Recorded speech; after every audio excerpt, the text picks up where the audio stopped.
Well, hello everybody, and welcome to Dave's Pet Show. I have a special guest today, and you cat lovers are going to love this because people always say you don't talk about cats enough. I'm with Michael, who has a very, very, very interesting story about one man's way of trying to save the planet, but also having to do with cat litter. So, Michael, why don't you tell us a little bit about what you've been doing the last few years? Okay, great. And your mission and all that stuff. This began actually when my wife Irene and I decided that we wanted to develop a new product to produce energy in pellet stoves, and we thought it would be great if we could get local wheat chaff from the local wheat mills, pelletize it and use it in pellet stoves. So we spent quite a bit of money developing that product, testing a number of stoves, and ultimately we found out once we had produced the product that it didn't work in all stoves, and about 10% of them had issues with it. So we said, well, we can't produce that as a product. And we were a little bit discouraged by that, but Irene was walking in one of Dave's stores and saw that there was a very popular product, cat litter, that was using wood pellets as cat litter.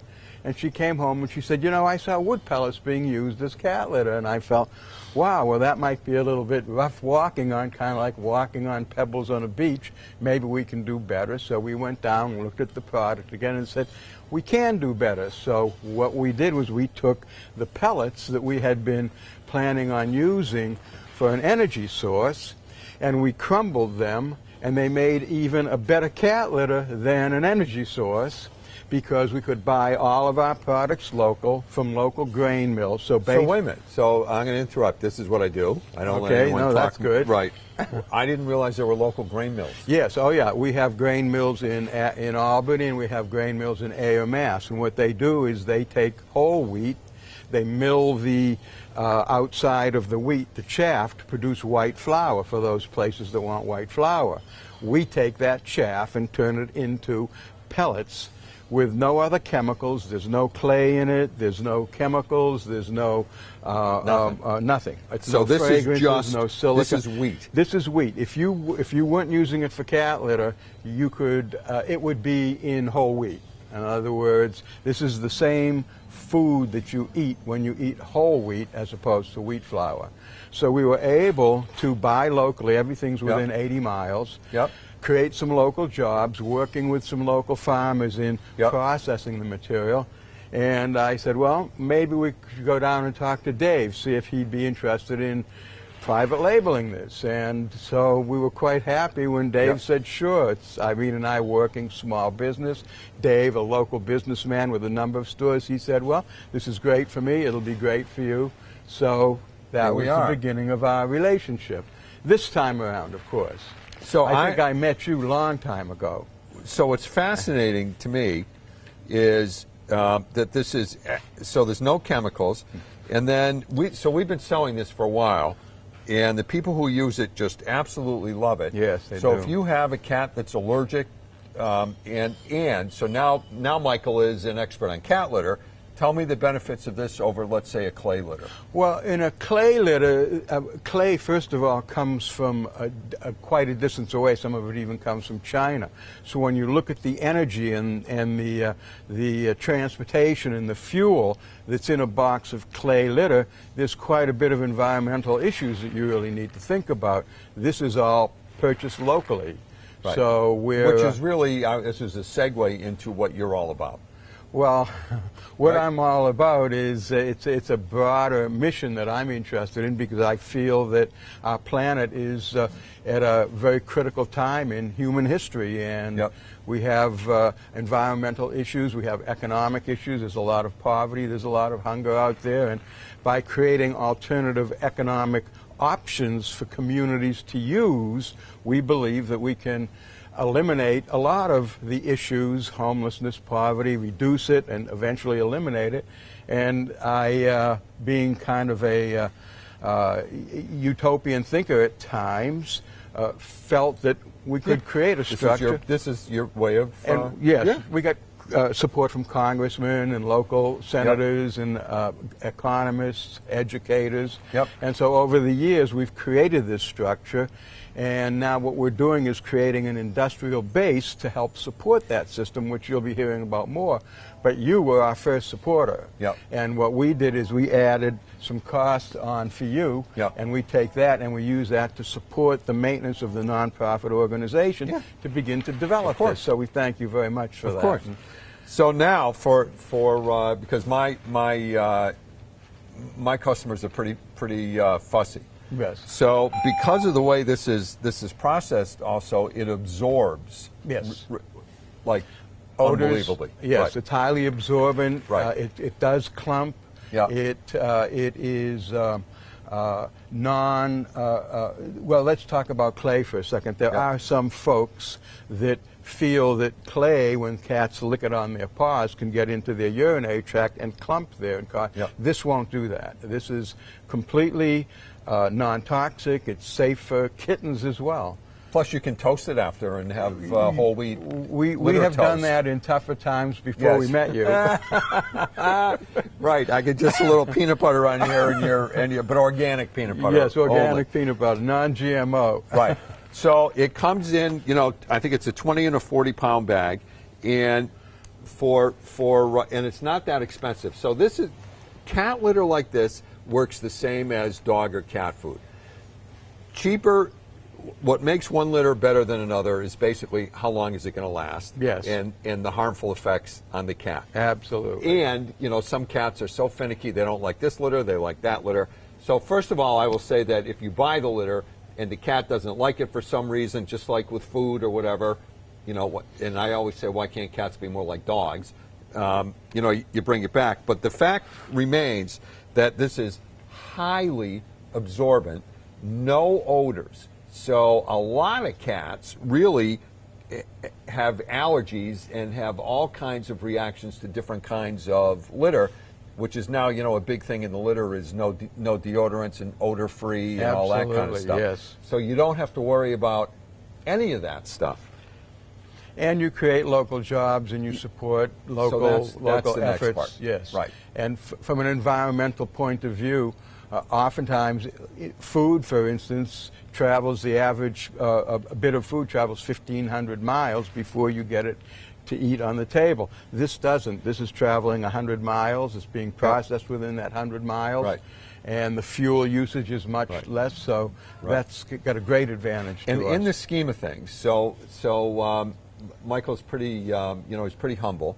So you're trying to get a facility in Holyoke. Yes. That would not process this, but package it and all that kind of stuff. We're going to expand on that. Which would also mean more jobs. Yes, absolutely. Local jobs. And so we've this could begun moving our equipment to do that. Really be a local product. Absolutely. And of course, there's a donation going locally, and we're going to use that donation to create different programs that can help entrepreneurs start new businesses, and it's all about being local and being prepared for whatever comes down the pike, environmentally or politically or weather-wise. So why don't you talk about that organization a little bit? Well, that organization is called E2M.org. E2M was the designation that I gave this idea back in 2000 when it kind of came to me. Once we realized that we could create economic structures where communities themselves could use the free market to create funds for themselves and use those funds locally for low-cost mortgages, 1/5 the cost of a mortgage for a regular home, for food development, growing crops indoors to employ inner-city people as young as 13 as agricultural firm, and give them opportunities and tell them, look, so this there is capitalism at its best. It's community capitalism, which is capitalism at its best. What you see as a lot of criticism of capitalism is corporate capitalism that's based on maximizing profit and growth for a handful of investors. Community capitalism is based on producing an adequate profit and sustainable growth for the good of all. So communities using capitalism as a wealth-creating tool can use that wealth to do many wonderful things and invest with a new vision for the future. You could see that at the letter E2M.org. You think he's passionate about it? Well, we've spent 20 years of our Yeah. lives doing this now. Yeah. So, or you could go to the website communitycapitalism.com and read more about it. There's a couple of videos that explain it completely. Right. But the bottom line is we as a population and a populace must all come together and put aside any unimportant differences that we have between each other and really understand that we are at a crux Yep. in human evolution, really, and we need to move in a different direction, and that's what this is for. And that's what the contribution is for, and thank you very much for your efforts on that. Yep. So talk about a win-win-win. It's great for the cats. I will tell you that in the few years we've been selling this, I don't think I've ever had a bag come back that the cat doesn't like it or anything. It just it doesn't never happen. happened, no. It's economical because it lasts so long. Is this flushable? Oh, yes. That's a huge deal. Is it's flushable? It's flushable.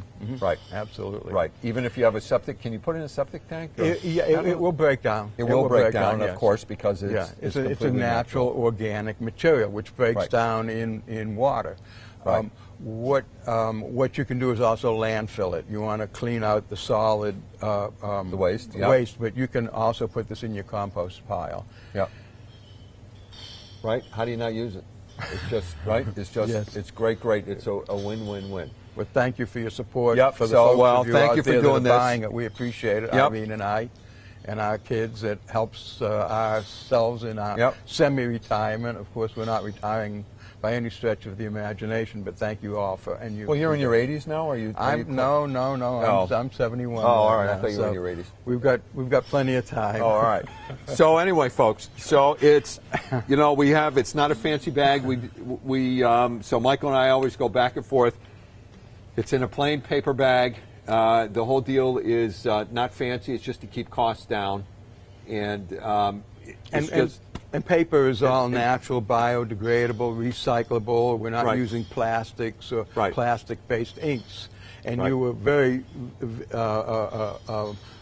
okay with the fact that we kept it simple. Just Some simple. people would say we want fancy pictures and things like that. Yeah, no. You understand what this is really all about, and so Right.